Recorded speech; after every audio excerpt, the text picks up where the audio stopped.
Breaking news shaking the world. A new UN report accuses Israel of genocide in Gaza. The findings are sparking outrage across the globe, raising urgent questions about human rights, accountability, and justice. But what exactly does the report say, and how is Israel responding? Stay tuned as we break down every angle of this shocking development.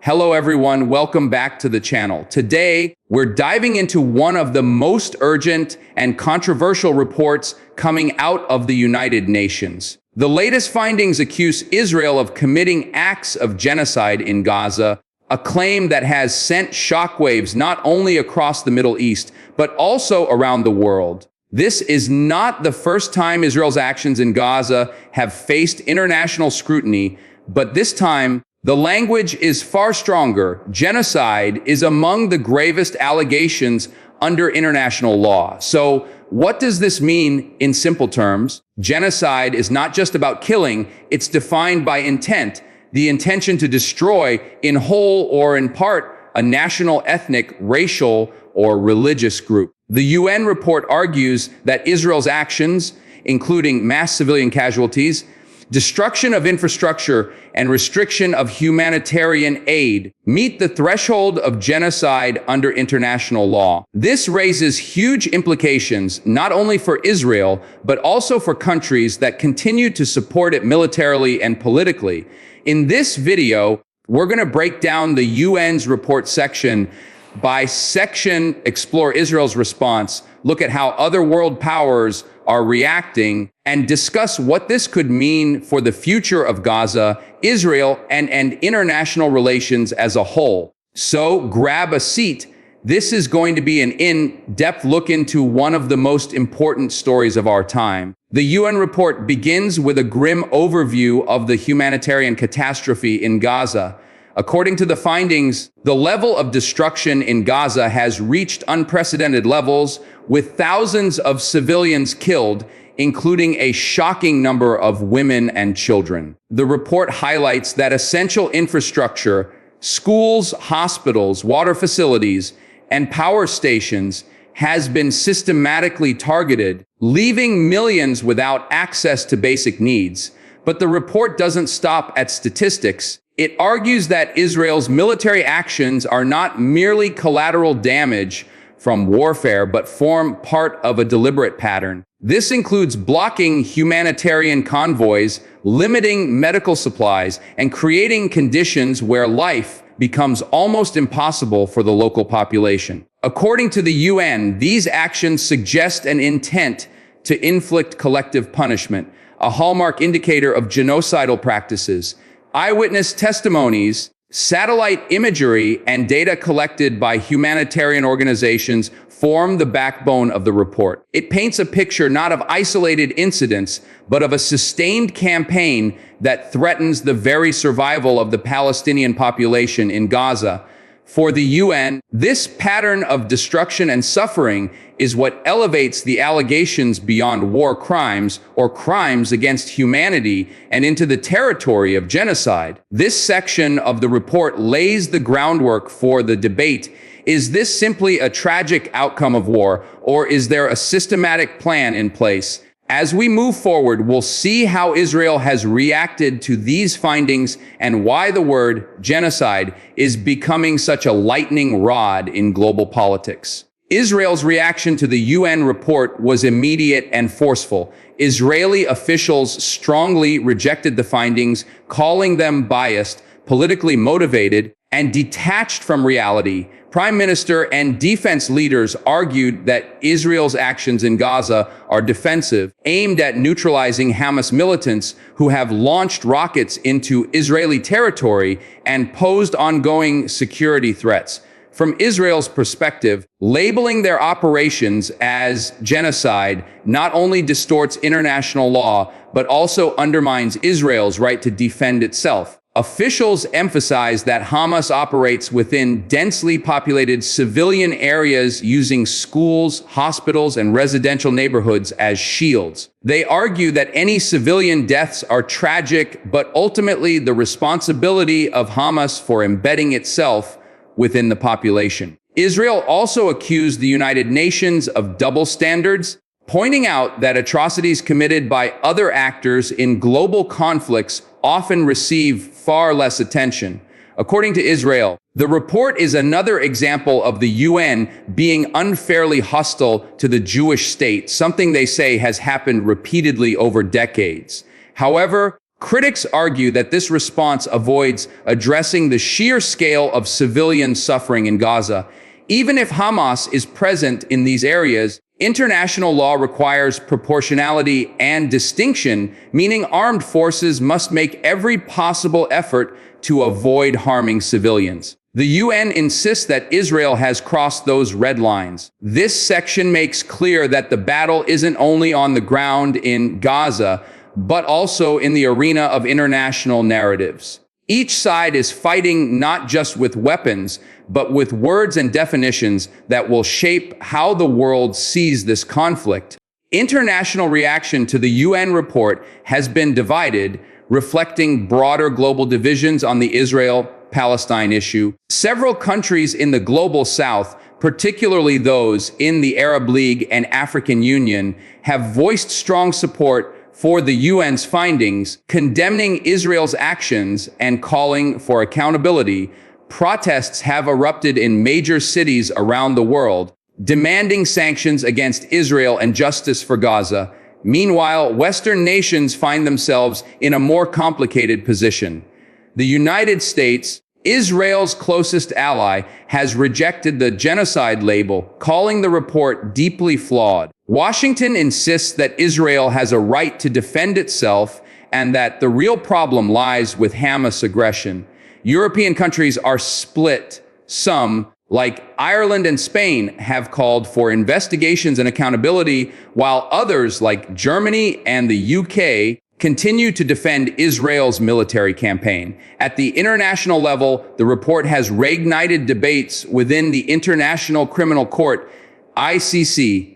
There are growing calls for the ICC to pursue charges of war crimes and genocide against Israeli leaders.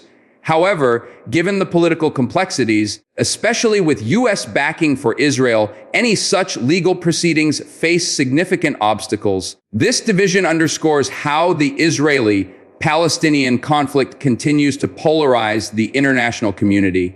For Palestinians, the UN report feels like long overdue recognition of their suffering. For Israel and its allies, it represents another unfair attack that could delegitimize their security concerns. The tension between these positions is likely to intensify as global pressure mounts. One of the most chilling aspects of the UN report is its focus on the long-term effects of Israel's actions in Gaza. The destruction is not only immediate, but generational. Schools, universities, and hospitals, the very institutions needed to sustain a functioning society, have been decimated. Entire neighborhoods lie in ruins, and families have been displaced multiple times with little hope of returning to their homes. The report argues that by destroying the infrastructure of daily life, Israel is not only harming the present population, but also sabotaging Gaza's future. Children are growing up without proper education, medical care, or safe environments, creating a cycle of trauma that could last for decades. This is why the UN classifies the situation as genocide. The intent to destroy a people doesn't have to mean killing every individual. It can also mean eliminating the conditions that allow that group to survive and thrive. Psychologists interviewed for the report warn of a lost generation of Palestinian children, many of whom are suffering from severe PTSD, malnutrition, and lack of schooling. These conditions make it nearly impossible for a society to recover. Without urgent intervention, Gaza risks becoming not just a humanitarian disaster, but a permanent humanitarian graveyard. This perspective raises the stakes significantly. If the world accepts the UN's findings, then standing by without action may implicate other countries in complicity. The report makes clear genocide is not just about bombs and bullets. It's about erasing a people's ability to exist. The UN report also highlights the legal implications of labeling Israel's actions as genocide. Under the 1948 Genocide Convention, all signatory states, including most of the world, are legally obligated to prevent and punish acts of genocide. This means that if the UN findings are taken seriously, other nations cannot simply remain neutral. They are required under international law to take steps to stop it. This puts many governments in a bind. On the one hand, powerful allies of Israel, such as the United States and European Union states, are unlikely to impose major sanctions or military restrictions on Israel. On the other hand, ignoring the report could make them appear complicit in crimes of genocide. Already, human rights organizations are warning that countries providing weapons and diplomatic cover to Israel may themselves face legal challenges. The International Court of Justice, ICJ, and International Criminal Court, ICC, are both possible venues for legal action. Some states have already called for investigations into Israel's leaders. While such trials are unlikely to proceed quickly, the very possibility of international prosecution creates significant diplomatic and political pressure. This section of the report serves as a wake-up call to the international community. The time for vague statements and cautious neutrality may be over. If genocide is truly occurring in Gaza, then silence is not just indifference, it's participation. The legal stakes could reshape alliances and force even Israel's strongest supporters to reconsider their positions.